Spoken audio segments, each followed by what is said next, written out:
Hello everyone. Today I wanted to demonstrate the different functions of the T-LITE. If you notice here, you'll find your power button. Please be mindful and press the power button down in order for the unit to power up. As the unit is powering up, let me just demonstrate the different parameters that the unit does come with. The standard parameters that the unit will come with will be the SpO2, you have your NIBP, and your ECG. Now with ECG, you do have the option of selecting a 3-lead patient cable or a 5-lead patient cable. You will also have the option of upgrading the unit to CO2 or temperature if you ever do choose to do so in the near future. Toward the back of the unit, you will find additional ports here. Now you do have your grounding port here. You have your power cord port. You also have an Ethernet cable port to communicate or send data over to the PC. You also have an RS-232 port, which is used to connect a wireless transmitter to send the data over to a central station.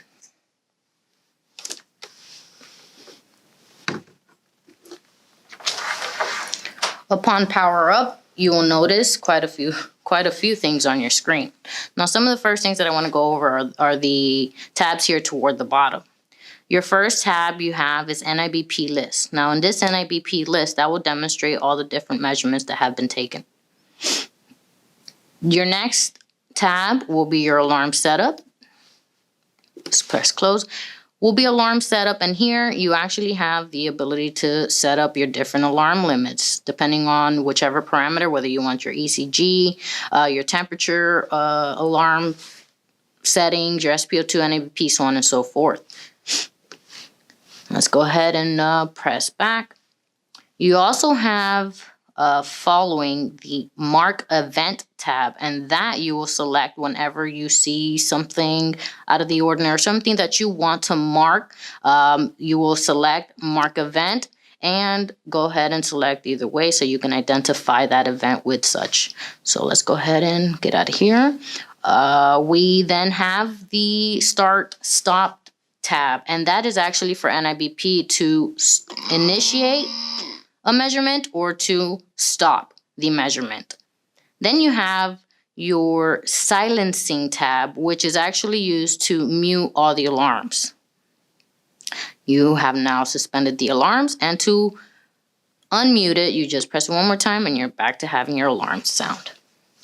You then have your setup tab here. You have quite a few options in this setup tab. The first option is your factory setup, which is actually used more so if you want to change a particular setting of the unit. Like in this case, for example, I want to change language in it. It does require a password, so you do need to know that password before you try to change these settings. Now, in this case, I do want to change the language, for example. So I will enter the password for that will be language. Okay, I'll press OK. And now language is actually highlighted and not grayed out. So I have the ability to now change the language to whatever one I choose. Let's just go ahead and leave it at English. Let's go press cancel and it will take us back. You also have a few options here that you can choose to set up. Now the display mode, for example, you have your 4 waveforms. You could choose to only have 3, 2. For example, you have your sweep direction, what way you want your waveforms to go, to the left or to the right, so on and so forth. You also have here on the left, you have your optional module. This is actually more so for service in case ever in the future you choose to upgrade your unit to, say, for example, CO2. You will enter that activation code in that field in this section. So your waveform selection is actually for your the main screen where you see all your different parameters. You have 4 channels in which you can actually select which parameter you want in each channel. So if you choose to change your channel 1 from the ECG lead 1, you can change it to, let's say, pleth instead of the ECG. Same thing goes for the other field. So that's really the user's personal preference. And then once you make your changes, you can press OK or select cancel. Okay, You also here have the option of the printer. Now this unit actually does not have a printer, so it will automatically have the status as disconnected. If this unit were to have had a printer, this instead would have said connected, and you would actually be able to set up the format actually of the printout that you will be receiving. So let's go ahead. And just so you know, you can also enter the facility name here if you choose to. So let's go back. In Config Manager, you actually have or will be able to configure the different users that will be able to use this monitor. Let's go back. All right, now let's continue on with the tabs toward the bottom. Now your next tab after setup, you have freeze. Actually, let's get out of this screen real quick. All right, back to our main screen. So as I said, your next tab is freeze. Now with freeze, you're able to freeze the screen completely. And to unfreeze, just tap once more. And now you have trends as your next tab. Once you select, here you'll be able to set the different configurations or the different settings for your trends that you'd like to see. The trending interval, for example, the graphical trend, tabular trend, so on and so forth. All right, and if your unit has a printer and you want to print out the recordings, then what you can do is just select this print right here next to trend. And then eventually your report will start to print. In this case, we don't have a printer, so it's not going to print out anything. And then you have recall. Now with recall, you're actually able to pull up previous patient measurements if you need to. And then pause. Pause will just place your unit in a complete standby mode until you decide to resume the case again. So once you're on your main screen here with all the different waveforms of the parameters, you're actually able to select each field. Let's go ahead and tap the first ECG field, and I'm able to set different settings here, like the alarm settings, where I want it to alarm with the highest measurement, say for example, or the lowest. Also to select my ECG filters, the lead types, whether I have a 3-lead patient cable or a 5-lead patient cable. Also your pacemaker detection, a few different settings here. So let's go back.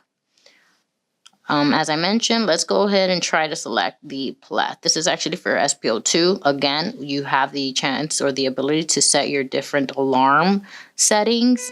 Actually this one's grayed out. Your sweep speed, so how fast you want your waveform to go across the screen. And you're also able to change the color of that particular field. So if I don't want my pleth, for example, to be blue, I can change it to, let's make it magenta. And let's go ahead and press back. And now I have my pleth field as magenta. All right, same thing goes with NIBP. Select NIBP, so you can choose the different alarm settings. You can select settings such as whether you have a patient, adult or neonate or a child, the inflation, whether you want it manual or automatic, and then, as mentioned, the alarm setup here. Let's go ahead and press back. Your temperature. Here you go. Same thing with the alarms and the units, whether you want it in Celsius or in Fahrenheit.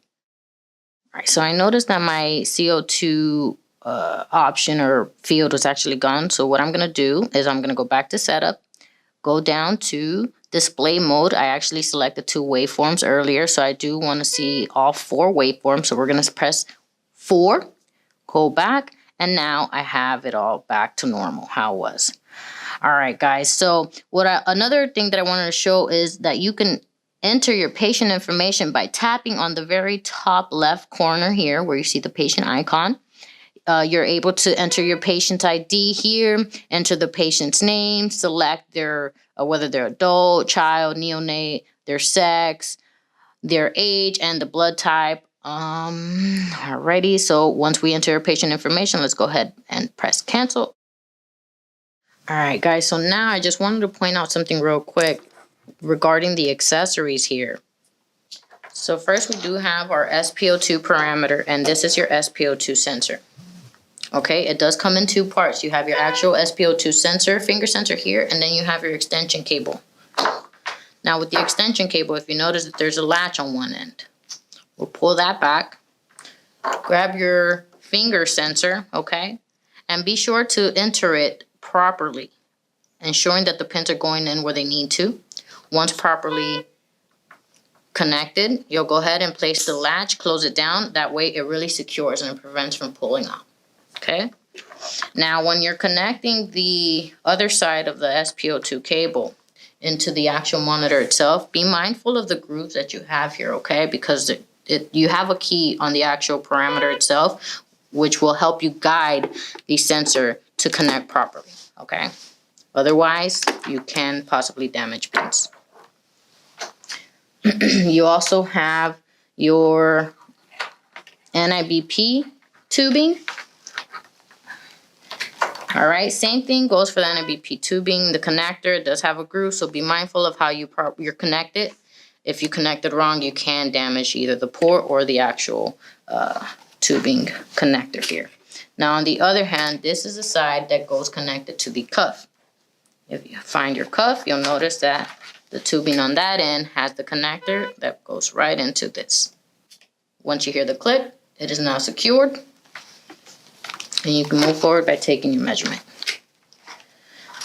You also have your ECG cable. As mentioned, you could be selected to have a 3-lead or a 5-lead patient cable. This one's a 5-lead patient cable. So same thing goes with this. Be mindful of the groove, that it matches the groove on the actual connector on the monitor. Otherwise, you can damage your sensor. There you go. All right. And then this is your temperature sensor, okay? As usual, be mindful of the groove. Make sure that it goes in properly. Do not force. If you feel it forced, please know to be careful, be cautious, because you might be damaging either the pins or the connectors. And of course, this unit also comes with the power cord, which is just a standard accessory. Okay, I would show you the CO2, but I don't have one now, but that's okay. All right, and actually just one more thing that I wanted to point out to you guys is that if this unit were to have come with a printer, you would be finding it on the right side of the monitor here. But since we don't have one, you just have a big cover. And this unit actually can run on battery as well, and that battery compartment can be found underneath the parameters, okay? There'll be a little door here that you can just pop open, okay, if you ever need to replace the battery, and close. All right, guys, and the last and final thing I just want to show you, that if you do choose to turn off, or when you choose to turn off your monitor, you'll go ahead and you press down on the power button, and then your unit will power off. This completes the demonstration, guys, and I thank you for watching.